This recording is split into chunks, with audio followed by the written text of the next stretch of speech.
भगवान कृष्ण गीता के द्वितीय अध्याय में अर्जुन से कहते हैं कि हे अर्जुन, तुम स्थिर बुद्धि वाला बनो, स्थित प्रज्ञ बनो। तब अर्जुन भगवान कृष्ण से कहते हैं कि स्थित प्रज्ञ क्या होता है। तब भगवान कहते हैं, प्रजहत यदा कामान सर्वान पार्थ मनोगतान आत्मनि यो आत्मना तुष्ट स्थित प्रज्ञ उच्यते।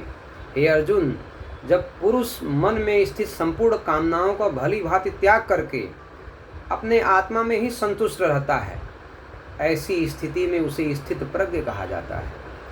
फिर भगवान कृष्ण का दुखेश अनुदिग्ना मना सुखेश विगति स्पृह वीतराग भय क्रोध स्थिति मुनि रुच्यते। फिर भगवान कृष्ण अर्जुन से कहते हैं कि जो दुखों की प्राप्ति होने पर जिसके मन में जो घबराता नहीं है, जो सुख प्राप्ति में जो सर्वथा लगाव नहीं रखता, जो राग भय क्रोध जिसके नष्ट हो गए हैं, वह मुनि यानी स्थिर बुद्धि वाला ही कहा जाता है, जो अभ्यास के द्वारा ही प्राप्त किया जा सकता है। फिर भगवान कृष्ण अर्जुन से कहते हैं, यह सर्वत अनभिस्नेह तत् तत् प्राप्य शुभाशुभम न अभिनंदति न देष्टि तस्य प्रज्ञा प्रतिष्ठिता। हे कुंती पुत्र अर्जुन, जो पुरुष सर्वत्र स्नेह रहित हुआ, शुभ या अशुभ को प्राप्त होकर न प्रसन्न होता है, न दुखी होता है, न द्वेष करता है, उसकी बुद्धि स्थिर होती है।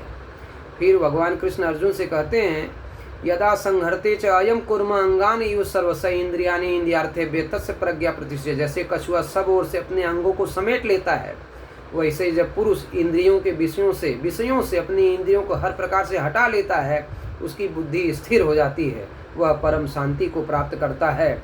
ऐसा भगवान कृष्ण अर्जुन से कहते हैं कि न अस्ति बुद्धि अयुक्तस्य न च युक्तस्य भावना न च भावयतः शांति अशांतस्य कुतः सुखम। न जीते हुए मन को, जिसने अपने इंद्रियों और मन पर जिसने विजय प्राप्त नहीं किया है, ऐसे व्यक्ति की बुद्धि अस्थिर होती है। ऐसे व्यक्ति के पास में भावना भी नहीं होता है, और भावनाहीन मनुष्य को शांति नहीं मिलती है, और शांति से रहित मनुष्य को सुख कैसे मिल सकता है। ऐसा भगवान कृष्ण अर्जुन से कहते हैं।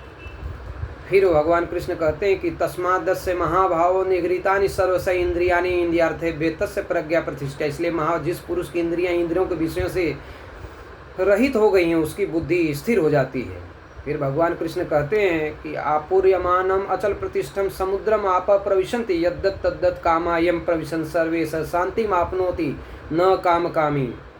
बोलते, जिस प्रकार से सभी नदियों का जल समुद्र में प्रवेश कर देता है लेकिन समुद्र विचलित नहीं होता है, उसी प्रकार से जब व्यक्ति किसी भी चीज़ से प्रभावित नहीं होता है, सब विकार से वह दूर हो जाता है, भोग माया मोह राग द्वेष से मुक्त हो जाता है, तो वही स्थित प्रज्ञ कहा जाता है, वह परम शांति को प्राप्त हो जाता है। जिस प्रकार से समुद्र में सभी नदियों का जल मिल जाता है लेकिन समुद्र विचलित नहीं होता है, वैसे ही जो व्यक्ति अन्य किसी प्रकार की परेशानियां अन्य प्रकार की समस्याओं से विचलित नहीं होता है, वही स्थित प्रज्ञ कहा जाता है।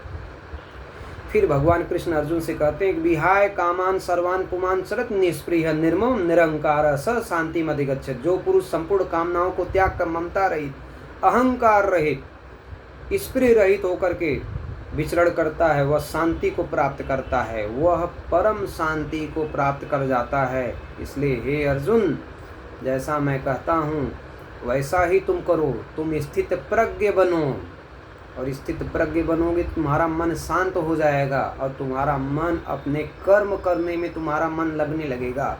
इसलिए तुम इस अज्ञानता को दूर करो और युद्ध के लिए तैयार हो जाओ।